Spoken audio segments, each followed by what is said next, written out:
Olá, eu sou a Cristiane da Contabilidade Ferreira Gardim e hoje eu vou falar sobre as alternativas em relação aos empregados diante da determinação de fechamento das empresas que não são consideradas atividade essencial. Antes, curta este vídeo, compartilhe conhecimento e se inscreva no canal para saber sempre que tiver assunto novo no ar. Nas últimas horas do último domingo, dia 22, foi publicada a medida provisória 927, tão esperada pelos empresários, por se tratar das possibilidades legais com os seus empregados diante da atual situação trazida pelo coronavírus. Vale lembrar que a medida provisória trata das condições enquanto estivermos em calamidade pública. Então, assim que tudo voltar ao normal, voltam também as condições anteriores. O ideal é estar sempre atento às mudanças, tendo em vista que, um dia após a publicação desta medida provisória, nós já tínhamos artigo revogado, vários questionamentos e artigo aguardando regulamentação. Hoje, dia 26 de março de 2020, o que nós temos é teletrabalho, que foi determinado que é aquele feito remoto ou à distância, parcial ou totalmente fora das dependências do empregador, mas que utiliza a tecnologia e comunicação. Nesta modalidade, fica dispensada a alteração do contrato de trabalho e deve ser comunicado ao empregado com no mínimo 48 horas de antecedência. Outra alternativa é a antecipação das férias.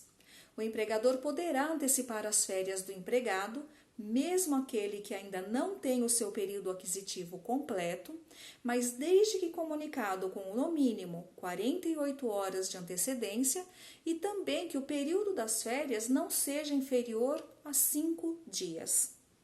O valor correspondente a 1/3 das férias poderá ser pago até o dia 20 de dezembro deste ano, e o valor correspondente às férias poderá ser feito até o 5º dia útil do mês subsequente ao início do gozo das férias. Caso o empregado seja demitido antes da quitação de férias ou de 1/3, tudo deverá ser quitado na rescisão de contrato. As férias coletivas já podiam ser para a empresa toda, um setor ou departamento, mas agora fica dispensada a comunicação ao Ministério da Economia e ao sindicato da categoria, mas também deve ser comunicada ao empregado com no mínimo 48 horas de antecedência. Outra alternativa é a antecipação de feriados, ou seja, mediante acordo entre empresa e empregado, poderá participar da antecipação de feriado todos os empregados, desde que ele autorize você a fazer essa compensação em feriados religiosos. Nos demais, podem ser antecipados normalmente.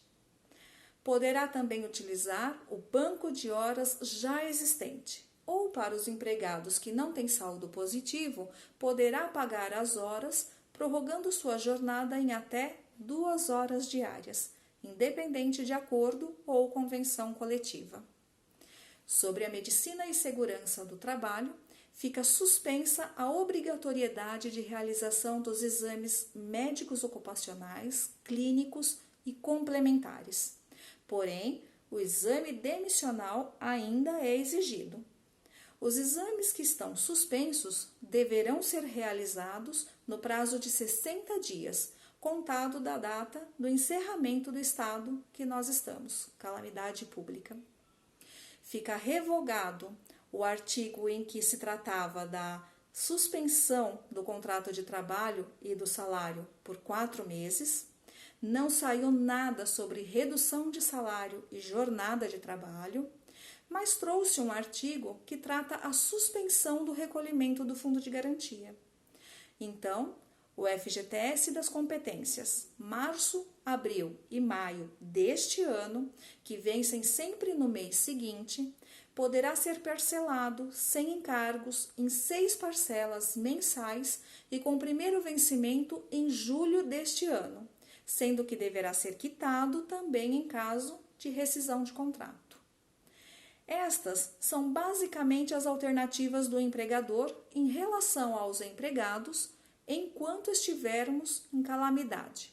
Mas, como eu disse lá no início, devemos acompanhar, porque podem ocorrer mudanças.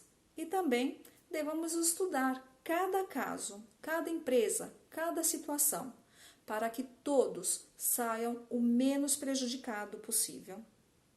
Por hora é só. Grande abraço, boa semana!